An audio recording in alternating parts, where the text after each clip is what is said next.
como Ele é bom. Ah, se eu fosse depender da igreja para perdoar meus pecados, eu estava perdido. Não, na igreja evangélica eu estava perdido. E muitas vezes a igreja evangélica, ao invés de perdoar, ela condena. Mas graças a Deus, pelo sangue do Cordeiro, Ele é a propiciação pelos nossos pecados, não apenas pelos nossos pecados, mas pelo do mundo inteiro. Esse Jesus que você conhece? Amém ou não? Muito bem. Exortou a Simão que recorresse a quem tinha tal poder de perdoar pecados, Atos 8, 22. Quem tem poder? Jesus.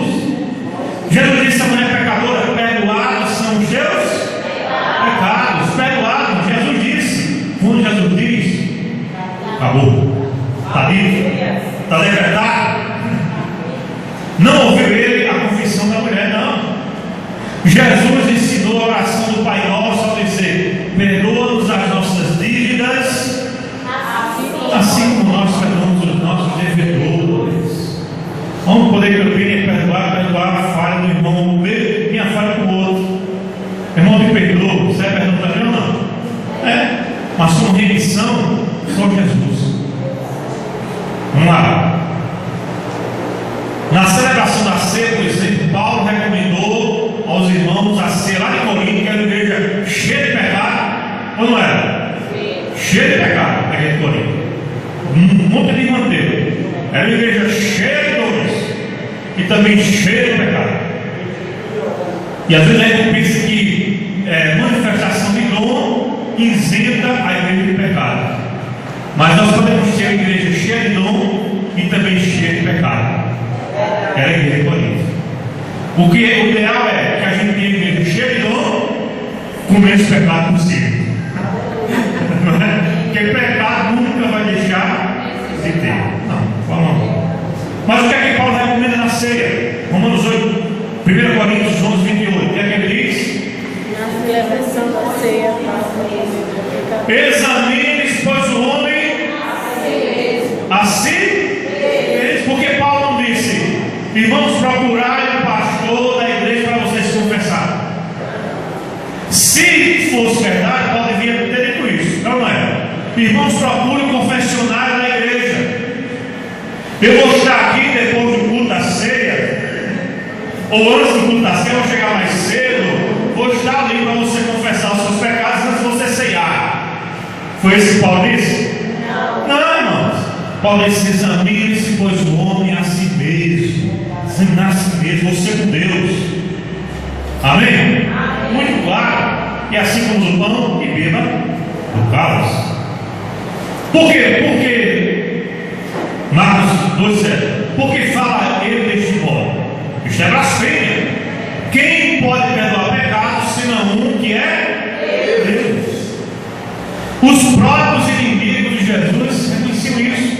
Só quem pode perdoar pecados é quem? É Deus. Eu não posso perdoar teu pecado. Tu vier confessar teus pecados para mim, tu está impedido. Não posso perdoar teus pecados, eu posso vir. Posso aconselhar. Mas os teus pecados, só Deus pode perdoar. Amém? Por isso que Jesus perdoava os pecados e os fariseus censuravam Jesus. Por quê? Porque para eles Jesus não era Deus. Aí censuravam. Quem pode perdoar o pecado? Isso é blasfêmia. Não, Jesus é Deus. Por isso Jesus também pode perdoar o pecado. Efésios 4,32 diz o quê? Antes serem uns para com os outros benignos, compassivos, perdoando-os uns, como também Deus em Cristo vos perdoou. Quem foi que nos perdoou em Cristo? Deus, através de quem? Cristo. Hebreus 4,16.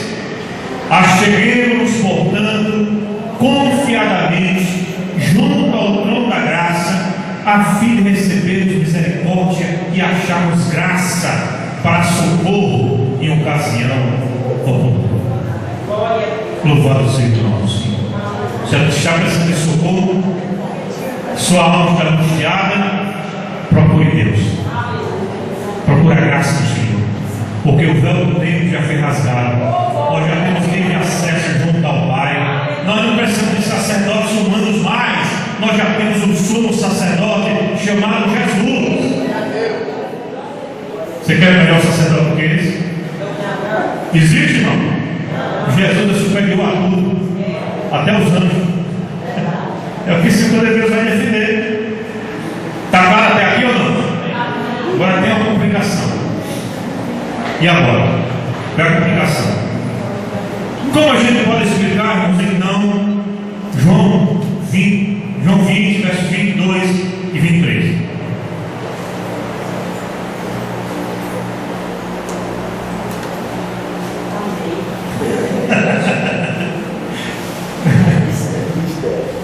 Mistério, né?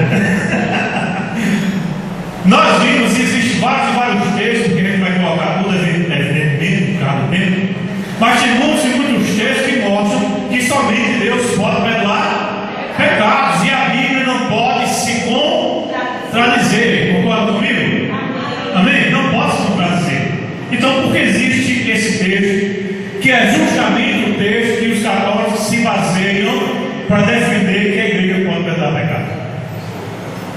É um texto, como o pessoal costuma dizer aqui, né? Um texto de Torá.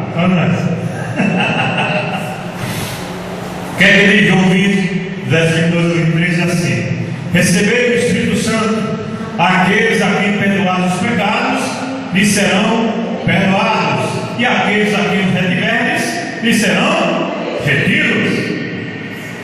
E agora? Está na Bíblia ou não está? Está onde vocês também ou não?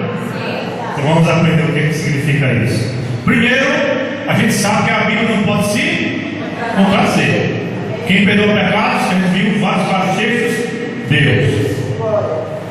E por que aquele diz que os apóstolos tinham que perdoar e render os pecados? Se só Deus pode fazer. Vamos aprender? Amém, irmãos? Que alguém pode perguntar isso. E aí? É interessante só esclarecer um pouquinho ainda. Não dá para a gente trazer tudo sobre a igreja católica, evidentemente. Por isso que aqui estou trazendo apenas alguns ensinamentos básicos da igreja. Depois vai ter um estudo exclusivamente sobre Maria, porque tem que ser muito extenso sobre essa questão do que Maria representa para nós, o que a Bíblia fala sobre ela, não é? Que a gente ama Maria também, é o que muitos católicos não entendem, muitos crentes também, por não conhecer a palavra, criticam. É verdade ou não? Criticam Maria, é o erro primeiro. Maria foi uma mulher abençoadíssima por Deus, nos deixou versículos fantásticos, mas não vou falar sobre ela hoje. Não vou falar também sobre o papado, que é outro assunto muito extenso, que é outro que merece outro estudo também. Então tem muita coisa para desenrolar. Agora vamos entender essa questão. No Antigo Testamento, por exemplo, os sacerdotes não tinham o poder de curar, mas apenas declarar curado alguém. Quando alguém tinha lepra, por exemplo, quem que curava? Deus. O que é que o sacerdote tinha que fazer? Ele reconhecia a cura. Por isso que o leproso tinha que se apresentar ao sacerdote, o sacerdote declarava: a partir de agora você está realmente curado. O sacerdote curava? Não, ele apenas declarava a pessoa curada. Não podia mudar ou tirar a lepra, porque era algo exclusivo de Deus.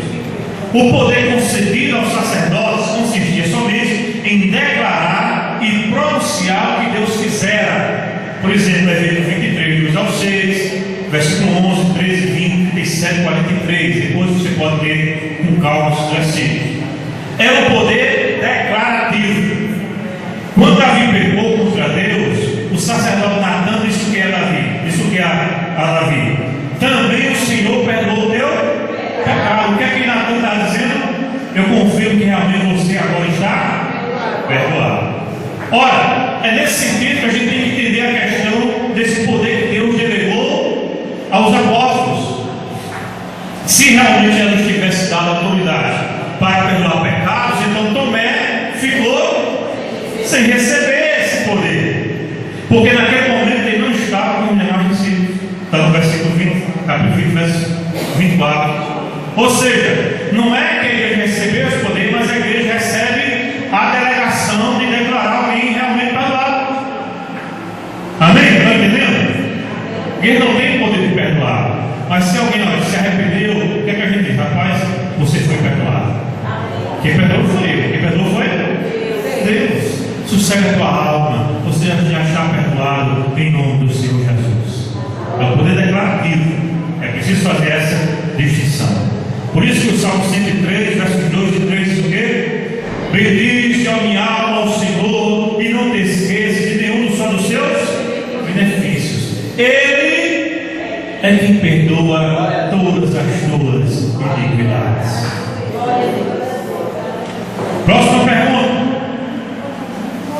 A Igreja Católica é a única igreja verdadeira? Mas veja o que ela diz. Esta é a única igreja de Cristo que no símbolo confessamos una, santa, católica e apostólica.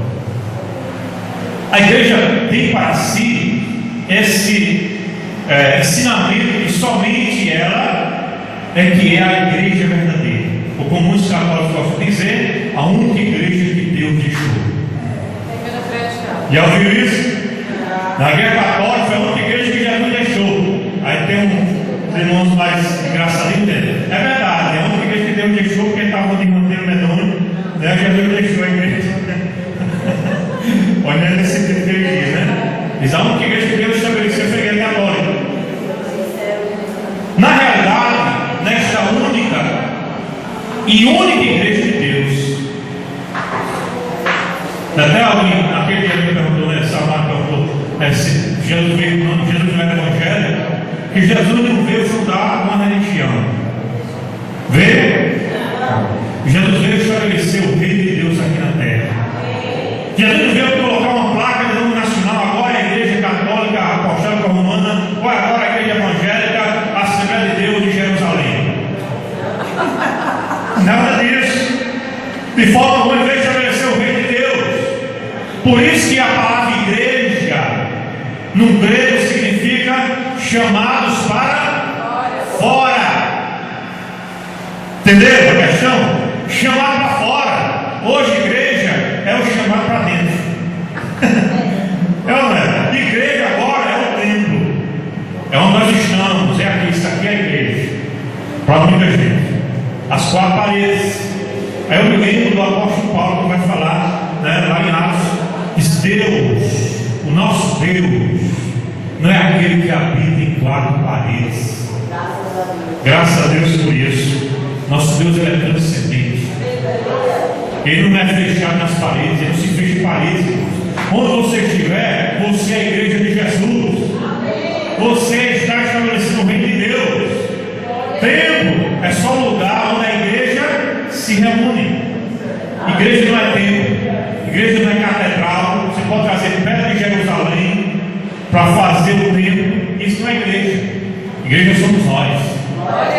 O templo é um lugar somente onde a gente se reúne para adorar a Deus. Sabe por quê? Porque até praticamente o terceiro século depois de Cristo não existia templo. E onde é que estava a igreja? Porque não existia templo, não existia igreja? Não. A igreja se espalhou. Onde os discípulos iam era a igreja. Amém? A igreja se reunia em catacumba. As catacumbas de Roma serviam para a igreja cultuar, porque a perseguição era grande. Se reunia em buraco, caverna, não tivesse espaço ali escondido, estava a igreja reunida. Um dos grandes prejuízos que teve dentro da história foi quando Constantino declarou o cristianismo como religião oficial. Aí não virou tudo. Porque aí a igreja começou a ganhar templos. Os templos pagãos eram convertidos em templos da igreja, cristãos. E alguns santos pagãos, para os pagãos não deixar de adorar, pegavam algumas imagens de santos pagãos, colocavam o nome de Paulo, nome de Pedro. Quem conhece essa história sabe disso, não? Entendeu? Até o terceiro século existia templo, mas ainda foi os séculos que mais a igreja prosperou, porque ela não estava fechada no templo. Muitas vezes o nosso reino é o reino templário. Nós adoramos o templo. Meu querido, a gente tem que estabelecer o reino de Deus.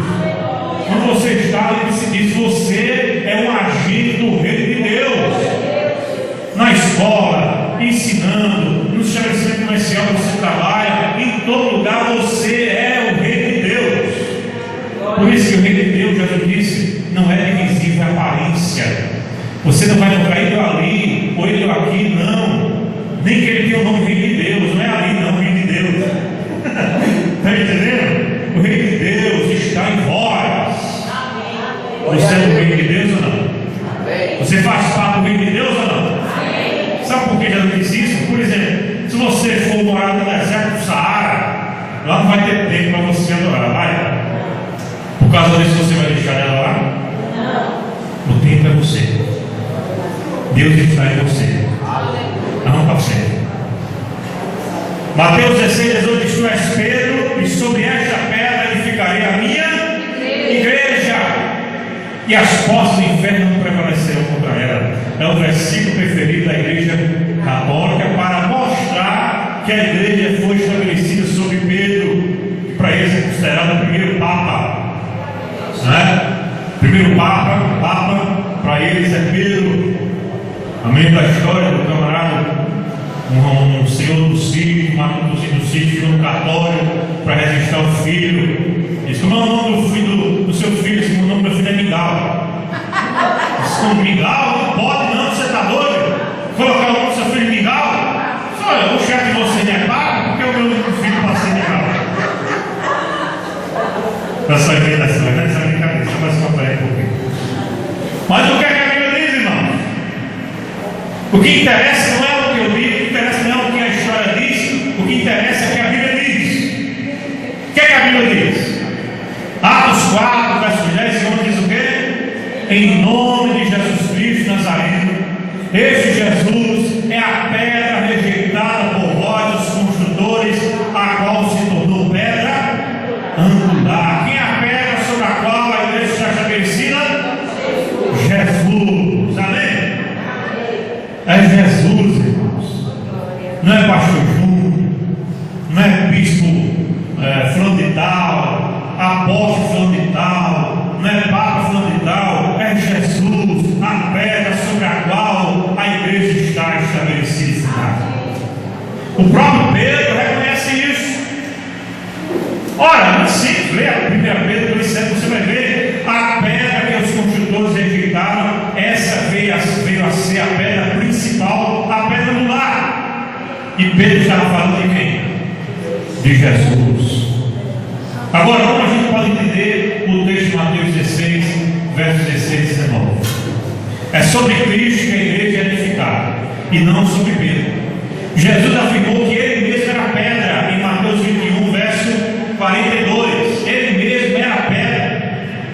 Essa afirmação é uma interpretação veraz do Salmo 118, verso 22 ao 24. E como a gente viu, o próprio Pedro identifica Jesus como a pedra. Lê esse texto, lê em casa, porque senão não dá tempo para a gente ler aqui. Atos 4, 11, 12 e 1 Pedro 2, 4 ao 6. O próprio Pedro declara: a pedra é Jesus. Ora, para a gente entender o que diz o texto de Mateus, enquanto Pedro é mencionado na segunda pessoa, tu, Pedro, a expressão esta pedra está na terceira pessoa. Pedro, em grego, é Petros, é um substantivo masculino, enquanto pedra, que é pedra, veja que é diferente de Petros e pedra, é um feminino singular. Então Jesus não está se referindo a Pedro, mas a própria declaração de Pedro sobre esta pedra, sobre esta declaração de Jesus, sobre esta declaração é que a igreja será edificada. Consequentemente, essas palavras não têm a mesma referência. Ainda que Jesus estivesse falando em aramaico, originalmente inspirado traz as distinções. A mesma autoridade concedida a Pedro por Jesus estende também a todos os apóstolos em Mateus 18, verso 18. Amém? Está claro ou não? O impressionante é que até mesmo certas autoridades católicas estão de acordo que a referência estudada não diz a Pedro, não diz respeito a Pedro. Vou destaque aqui, por exemplo, para João Crisóstomo e o próprio Agostinho. Agostinho escreveu um comentário sobre o Evangelho de João o seguinte: nesta pedra Agostinho viveu mais ou menos 300 a 400 depois de Cristo, é bem contemporâneo ali, né, a fundação realmente da Igreja Romana. Ele diz: nesta pedra, então disse ele, a qual tu confessaste, eu construirei igreja. Esta pedra quem? É Cristo, e nesta fundação o próprio Pedro construiu. Que fundação? Em Cristo. Agora, sabe que Pedro foi padrão? Se Pedro era superior aos demais, por que é dispensada ao ministério de Paulo uma atenção maior? Fato constatado nos capítulos 3 ao 21 de Atos. Ou seja, se Pedro era mais importante do que Paulo, por que se fala mais em Paulo do que em Pedro na fundação da igreja? No primeiro concílio realizado em Jerusalém, no capítulo de Atos 15, a decisão final não partiu de Pedro, mas sim dos apóstolos, dos anciãos. Agora, além disso, foi Tiago e não Pedro que presidiu o conselho em Atos 15. Se Pedro fosse o Papa, quem deveria presidir? Pedro. Em momento algum, já que era superior aos demais apóstolos, Pedro reivindicou ser pastor das igrejas. Antes exortou aos presbíteros para que cuidassem do rebanho de Deus. 1 Pedro 5:2. Embora reconhecesse ser um apóstolo, 1 Pedro 1, ele não se intitulou o apóstolo ou chefe dos apóstolos, de forma alguma. Pedro era muito humilde, diferentemente de muitos papas que surgiram dentro da história, mas isso é outro estudo. Está claro que aqui, irmão? Está vendo? Amém. Misericórdia, muita coisa para vir ainda, mas a hora só Jesus. E a missa? O que é a missa? Se vocês que foram católicos aí, me digam. O que é a missa? Uma celebração. Só uma celebração? Litúrgica, somente. O que mais? Você que é católico, o que você entendia sobre a missa? Se arrepender dos pecados e depois voltar a refazer. A missa, veja, eu fui aprender isso quando eu deixei de ser católico. Quando eu deixei de ser católico, eu fui aprender isso. A missa, além de ser uma liturgia católica, ela traz em si um ensinamento muito pernicioso, para não usar outra palavra. A doutrina da missa diz o seguinte: veja o que diz a igreja. Neste divino sacrifício da missa, que se realiza na missa, este mesmo Cristo, que se ofereceu a si mesmo uma vez de maneira corrente no altar da cruz, está contido e é imolado de maneira incruenta. Em outras palavras, o que a igreja está dizendo? Toda vez que se reza uma missa, Jesus está sendo sacrificado de novo, mas de maneira incluída, ou seja, sem o derramamento de sangue. Então significa essa caixinha incluída. Vocês sabem disso? Muita gente não sabe disso. Muitos católicos não sabem disso, mas a doutrina católica, documento oficial da página 367, artigo 1367. Toda vez que se realiza uma missa, Jesus está sendo sacrificado de novo. Veja outra frase. Com efeito, toda vez que é celebrado este mistério, opera-se a obra da nossa redenção. Em outras palavras, na Igreja Católica, o sacrifício da cruz não foi suficiente. É preciso Jesus voltar várias vezes a ser sacrificado. 2 milhões de sacrifícios. Mais ou menos. Mas o que é que a Bíblia diz? É isso que a Bíblia ensina? Hebreus 9:26 diz assim, irmãos, preste atenção, isso é tremendo. Ao se cumprir os tempos, se manifestou uma vez por... Quantas vezes? Todas. Uma só vez por todas. Para aniquilar pelo sacrifício de si mesmo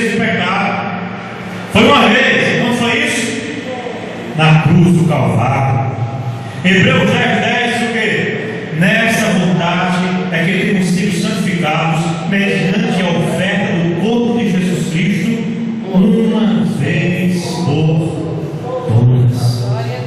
Hebreus 7:27, que não tem necessidade, como sumo sacerdote, de oferecer todos os dias sacrifício, primeiro por seus próprios pecados, depois pelo pecado do povo, porque fez isso uma vez por todas, quando a si mesmo se ofereceu. Louvado seja o nome do Senhor. Não precisa estar se oferecendo de novo, ele fez uma vez por todas. Hebreus 9:26, se manifestou uma vez por, para aniquilar pelo sacrifício de si mesmo o pecado.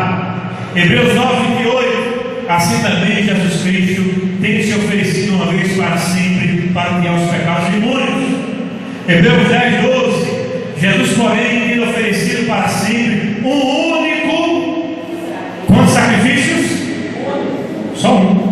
O único sacrifício pelos pecados, assentou-se à destra de Deus. Acabou-se, irmãos. É um sacrifício. Está claro, não? Então, a missa é esse sacrifício de Cristo. Não tem base bíblica alguma, mas as pessoas vão para a missa e não sabem disso.